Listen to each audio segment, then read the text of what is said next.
Halo semuanya, selamat bertemu kembali dengan saya Budiman Jayaputra, psikiatris dari Swedish Medical Clinic. Ya, selamat datang di channel Omori TV.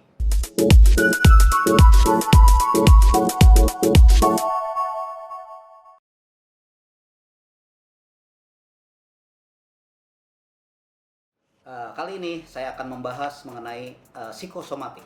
Apa itu psikosomatik? Ya, di masa pandemi virus corona ini, pasti tidak sedikit orang yang merasa mengalami gangguan takut, cemas, stres, depresi ya.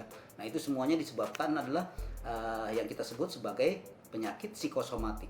Ya, psikosomatik sendiri adalah suatu kondisi atau gangguan di mana ketika pikiran dari seseorang memengaruhi tubuh sehingga memicu munculnya keluhan fisik. Ya, jadi psikosomatik berasal dari dua kata, psyche yang artinya jiwa atau mental, dan soma artinya tubuh atau badan.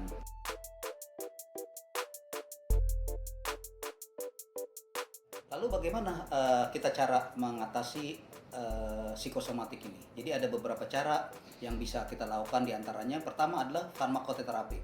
Apa itu farmakoterapi? Farmakoterapi adalah dengan menggunakan obat-obatan. Biasanya kita kombinasi antara obat-obat antipsikotik dengan obat antidepresan, anti cemas dan sebagainya. Ya, kemudian lalu apa yang berikutnya adalah dengan psikoterapi. Psikoterapi adalah dengan menggunakan kekuatan mental seseorang. Jadi kita akan arahkan agar para pasien ini bisa menangani masalah psikosomatik ini dengan mengandalkan juga pada kekuatan mental mereka sendiri ya. Sekarang dengan pandemi corona ini juga kita kan sering sudah diingatkan ya untuk menjaga ketahanan fisik ya dengan berolahraga, ya itu sangat baik ya. Kemudian cara lainnya adalah dengan yoga. Ya, jadi pada yoga ini juga latihan fisik yang dikombinasikan dengan teknik-teknik meditasi tertentu ya, sehingga dianggap cukup efektif dalam mengatasi masalah yang berkaitan dengan psikosomatik.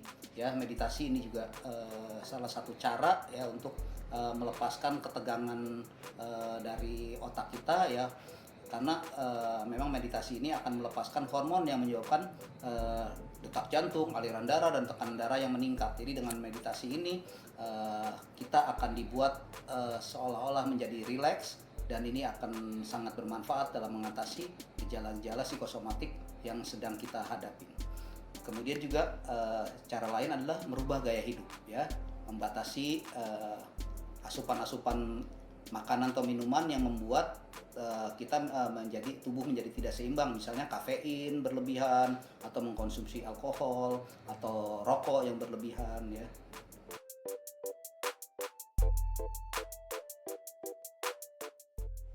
Seperti apa gejala psikosomatik?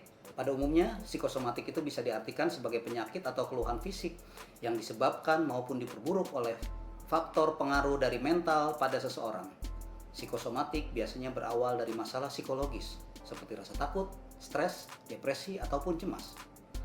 Faktor mental atau psikologis itulah yang memicu munculnya beragam gejala fisik, seperti sakit perut atau nyeri ulu hati, sakit punggung belakang, kemudian sakit kepala atau migrain ya, migrain sakit kepala sebelah, kemudian bernafas dengan cepat atau kadang-kadang merasa sesak nafas ya, seperti tercekik, kemudian jantung berdebar-debar, kemudian gemetar dan keluar keringat. Biasanya keluar keringat seperti ini ya, butiran jagung ya.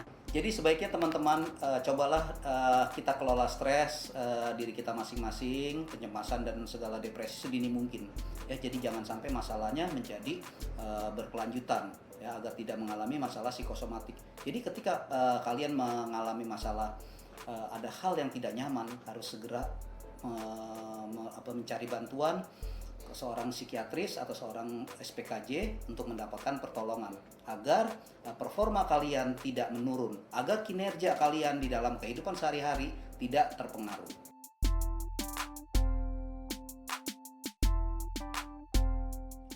Psikosomatik itu perlu diobati apa atau enggak sih? Nah, ini yang seringkali jadi permasalahan.